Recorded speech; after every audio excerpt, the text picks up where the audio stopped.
دوستو آج کی اردو ڈکشنری میں آپ کے ساتھ شیئر کروں گی لفظ شمع محفل جو آپ نے مشاعروں میں ضرور سنا ہوگا۔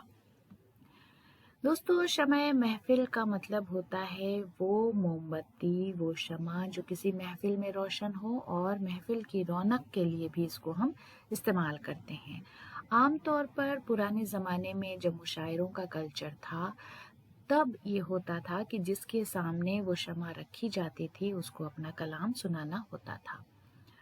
ہندی میں وہ موم بتی جو کسی سبھا میں پرکاشمان ہو، سبھا کی شوبھا اور آکرشن کا کیندر۔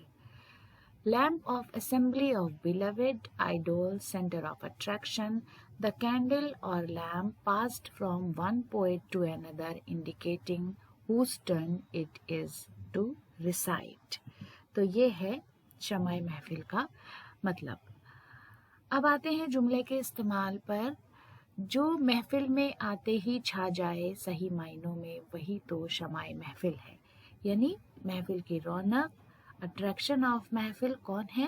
جو آتے ہی وہاں پر چھا جائے۔ حسرت موہانی کا شعر ہے، آنکھ والے تیری صورت پہ مٹے جاتے ہیں، شمع محفل کی طرف بھیڑ ہے پروانوں کی۔ تو دوستو اسی خوبصورت شعر کے ساتھ آج کا ویڈیو ختم کرتے ہیں۔ اگلے ویڈیو میں آپ سے پھر ملاقات ہوگی۔ ویڈیو دیکھنے کے لیے بہت بہت شکریہ۔